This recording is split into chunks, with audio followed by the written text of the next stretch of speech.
Kenzo Tenma, an exceptional surgeon in the Eisler Memorial Hospital. After finishing up for the day, he go to his place and get some sleep. Eva Heinemann, his girlfriend, who is also the daughter of the director of the hospital, Mr. Heinemann. Later, Tenma saw how Eva's father, taking all the credits of his work. But he ignores it, being grateful that Mr. Heinemann giving him the opportunity to work there. Back at the hospital after a surgery, Dr. Becker make him aware of how he's been used by the director for his own personal gains.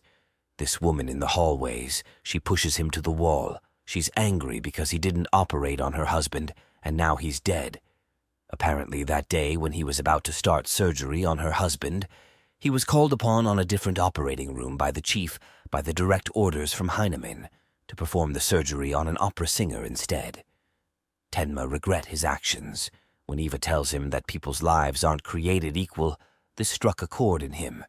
But he didn't want to mess up his upcoming marriage with Eva. That night, the police found Mr. and Mrs. Liebert murdered on the floor of their mansion and one of the fraternal twins who was critically injured. Now Dr. Tenma got called in on the emergency to operate on the critically injured boy who got shot in the head. The twin sister seemed to have gone through a traumatic shock, witnessing the death of the family. After examining the X-rays and CT scans of the boy's head, they were able to pinpoint the bullet's location. He has to be very delicate doing this procedure since even the slightest movement could rupture the artery, causing massive bleeding. Tenma get ready for operating the boy, but he was needed to operate the mayor, who has suffered a cerebral clot. Even though he refused this time, making the director understand the complexity of the boy's condition, he still insisted on performing the surgery on the mayor since he was more interested in the money in it. Dr. Tenma, remembering the lady from the other day, decided to disobey the orders from the director and save the boy. He removed the bullet from the brain and complete the surgery. Turns out that the other surgery went wrong without Tenma killing the mayor. And this, of course, will affect the reputation of the hospital. Disobeying the director's order has cost him his position as the head of neurosurgery. Even his girlfriend Eva ignored and dumped him, throwing away her engagement ring. After losing everything, he returned to the hospital and sits with the boy. Tenma talked to himself, expressing his anger towards the director, and he thanks the boy for helping him make the right decision. Seems that the boy, Johann, was conscious and has heard Tenma. His twin sister was questioned by a detective, but she do not respond since she still is in the shock of the incident. Now the director decide to use the siblings to increase the credibility of the hospital and shows Anna to her brother, so they can take a picture of the both and give it to the media. But this causes Anna to scream and faint after seeing him, but the boy's reaction to seeing her was completely positive. Tenma get drunk that night. Meanwhile, back at the hospital, the nurse find the dead bodies of Chief and Boyer. Eva, when she returned home and looked for her father, saw him dead in his study. The next morning, the police came at Tenma's apartment to know his whereabouts of the previous night. They inform him about the deaths. He rushed to the hospital and tried to deal with the emergency cases, but a nurse report to him that the twin brother and sister are missing from their rooms. They were not able to make sense of what's happening around them. Tenma attend the funeral of Heinemann, where he was approached by Inspector Lunge from the BKA. The inspector tell him that the deaths were caused by a nitrate-type poison which was found in their bodies. The candies the three ate were poisoned. The inspector is suspicious of Tenma because of the recent events that unfolded between him and the director. Now the chairman of the hospital promote Tenma to chief of surgery. Knowing this, Eva meet up with him and try to get back with him, apologizing for her previous actions, but Tenma ignore her and walks away. 9 years have passed. Another middle-aged couple was murdered and the bodies which were hidden but floated out because of the flood. He thinks that it was the work of a single perpetrator, who may be responsible for the 4 other cases in the recent years. He also thinks that the real killer got help from this guy called Adolf Junkers, who is a lockpicker since he was spotted near the area of 3 of the double murder cases. Now, when Junkers was running away from someone, he got hit by a car and is in critical condition, and so they called Tenma to save the guy. The procedure was successful, and as Junkers gained consciousness, he whispers to Tenma that the monster is coming. Now Inspector Lungi thinks that there must have been 3 people in order to open a strong lock and murder a middle-aged couple without resistance.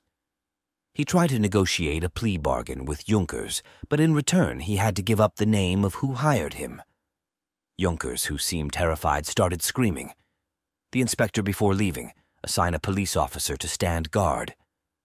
Later, Tenma took him out to the garden, and surprisingly, he started opening up to him. He told him about the story when he was little, how he wanted a mechanical clock in which the Nutcracker doll strolled out every hour. He used to stare at the clock every day until one day he broke inside, but got caught, and he never got that clock. And ever since that day, picking locks became his job. Now he'd tell him that his friends were all killed, but was too terrified to say anything more to the doctor. That very night, Dr. Becker set him up on a date with the daughter of a member of the state parliament. But when he saw the Nutcracker clock that his patient mentioned, he get distracted and decide to buy it for him as a present. Back at the hospital, Junkers decided to confess everything, and when he looked for the officer, he find him dead outside. Tenma came up with the gift and witnessed the dead body as well. He saw the candy wrapper near the body. When he looked for Junkers, he was not there in the room. After seeing the dead officer, he flee the scene, terrified for his life. Tenma was able to follow him to a building which was under construction. As he got closer, he find Junkers in his knees, and someone was standing in front of him. Now Junkers warned him to run away before this guy kill him, just as he killed his other friends. Apparently the guy was Johan, the boy that Tenma saved 9 years ago. Turns out that Johan was the one behind the double murders of the 4 middle-aged couples that had been happening for the past years. He hired Junkers and 2 of his friends to help him with the job, but as soon as the police start to catch up to them, he killed both of his friends. He confessed to Tenma that Johan is not his real name and that he did murder Mr. Heinemann, the chief, and Dr. Boyer 9 years before, and he did it for Tenma after hearing him say that they were better of dead. Now he shoot Junkers right in front of Tenma as he stood there frozen in shock. Johan walks past him, thanking the doctor for saving him all those years ago. Later, Tenma go to Lunga and lay it out to him, but the inspector still suspect the doctor, but he can't keep him without any evidence. Anna, the twin sister of Johan, she was adopted by the Fortner family. She's called Nina now. She do not remember anything before the age of 10, and she believed that the Fortners are her real parents. One day, she received an anonymous email from someone, and she think that it might be her friend Peter, who has a crush on her. But he made it evident that he wasn't the one that wrote it. During class, when the professor asked her the question about a cold-blooded murder case of a family, she start trembling as she answers. The question clearly has triggered her past trauma to resurface once again. Now, Tenma, wanting to know more details about Johan, investigates him. Apparently, a couple took in Johan about 8 years ago, and he only lived with them for a year, and they were killed. Now this old man invites Tenma to talk more about the boy. Seems that the boy had spent some time with the old man, and he went by another fake name, Franz. Every day he used to come and visit the old man, and he was only 12 years old at that time, and he was particularly interested in the old man's war stories, in the extreme terror. That is what fascinated him. He took pleasure in it. Johan had also told the old man that he will go for her sister when she turned 20. Anna still try to figure out who's been sending these anonymous messages. One of her friends think that it is the boy in her class who keeps staring at her. So they set up a meeting for her without asking Anna first. But soon she saw Johan standing by the pillar. She couldn't understand it was her brother, but seeing the familiar face caused her to faint. It was too much for her to process. Dr. Tenma come to Heidelberg in hopes of tracking down Anna, so he asked this reporter for help. He think that a couple must have adopted the twins and Johan must have run away. And now on Anna's 20th birthday, he'll come for her and kill the foster parents. Though reluctant at first, the reporter shows Tenma to the archive. After intense research, they finally find the file where it mentioned the disappearance of a 11-year-old boy. The report was filed by the Fortners, and from the article they found out that the birthday of the siblings is on the present date, and Johann has already sent an anonymous message to Anna to meet him at the Heidelberg Castle. Now Maurer and the doctor hurries to the Fortners' residence before Johann got to them, but Anna wasn't there. She was already at the Heidelberg Castle. Maurer stay with the family and try to call the police as Tenma head towards Anna. This guy was hired by Johann to make sure that she stays until he return, but Doctor's arrival make his plans go awry. So when he was about to kill him, Anna interferes, saving Tenma. After tying him up, the both hurries to the Fortners, and as the doctor talks about her past, she try and remember, even though it was very difficult on her. Finally, when they got back to the house, they find that the three were already murdered. The tragedy awakens her memory from 10 years ago. She remembers how she shot her brother Johann that day of the incident.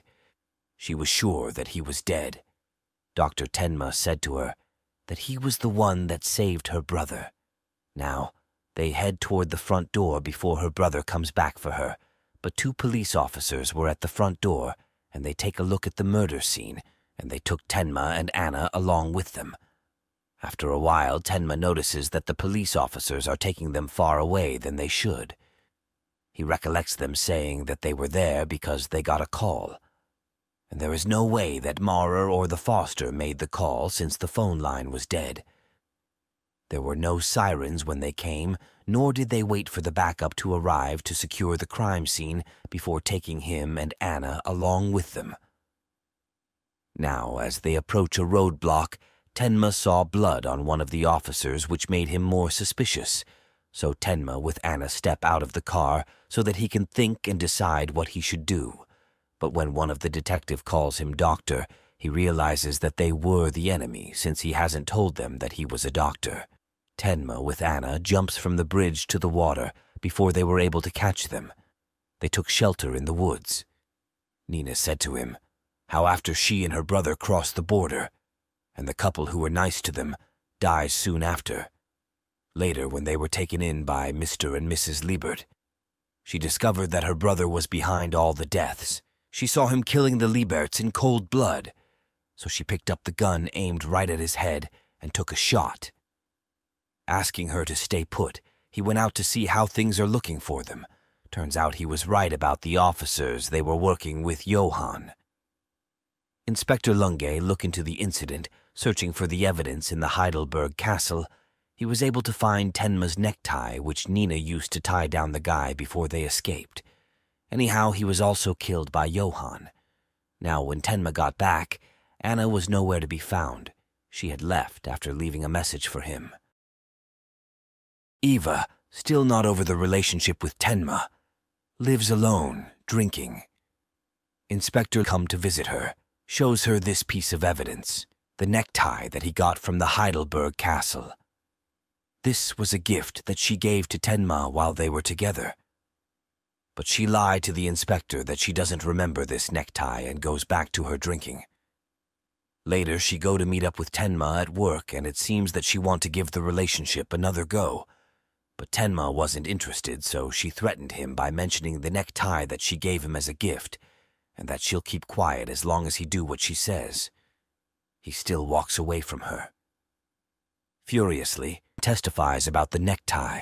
Now they have enough evidence to link Tenma to the murder in Heidelberg Castle. Tenma resigned from his job, and just as he leaves, the police get there to arrest him. 5 months have passed, and Tenma goes to Verden looking for someone.